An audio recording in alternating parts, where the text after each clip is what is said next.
Welcome Scorpio to your in-depth weekly forecast for week commencing the 17th of June for the Ascendant, the Sun or the Moon.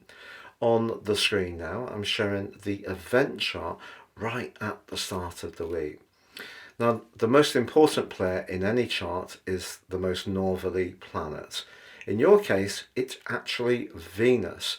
Venus, the planet of relating, in a conjunction with Mercury on Monday, but also we can see that we've got Jupiter and the Sun in that 8th house too. But the 8th house is very redolent of the energy of your sign, very much about transformations. But down on the 4th house cusp is your modern ruler of Pluto. And if you tuned in last week, you'll know that Pluto and your traditional ruler Mars started last week in a mighty epic argument. Now Mars has moved forwards, but you can see it's pretty close to your 7th house cusp, but at 5 degrees and 46, so they're no longer squabbling. In fact, Mars is forging a brilliant link to Jupiter in house 8. And house 8 can be about long-term money, but it can also be about business. If there is a relationship that's developing in your situation that's very dynamic, that's a very exciting combination. So last week started with a lot of tension, I feel, particularly around home or emotional relationships somehow. Or maybe you just felt it within yourself.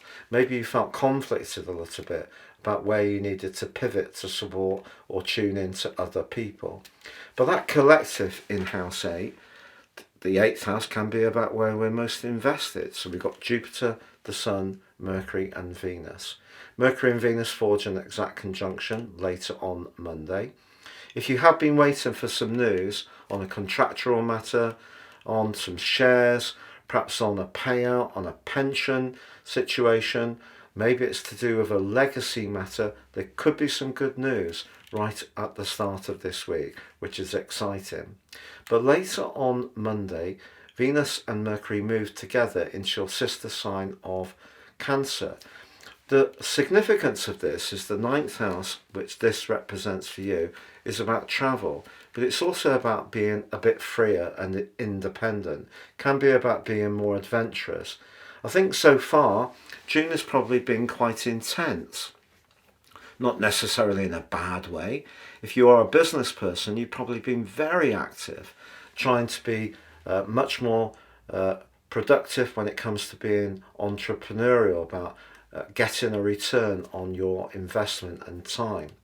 But you could be in the mood, as this week goes on, to have a little bit more space, some kind of escapism.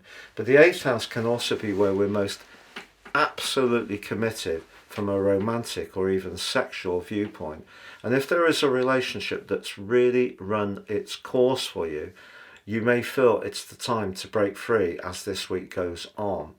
Will this happen without a reaction? Well, the answer is it's unlikely, because Neptune, the planet of dreams, is in your sector of romance along with the strict Saturn.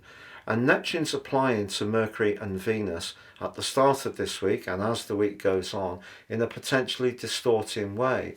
So if you're wanting to free yourself from something that just isn't working for you, maybe even free yourself from a business relationship, but don't rush it, because with all that 9th house energy, the Sun, Mercury and Venus, avoidance can be part of the strategy when Pluto's saying, look, there's something burning that does need discussion, but maybe it needs discussion in a very profound way. The 9th house can be profound, but it can be avoided. It really depends on your unique situation. I hope you have a great week, Scorpio. Thank you for joining me, and if you've yet to subscribe, please do so now.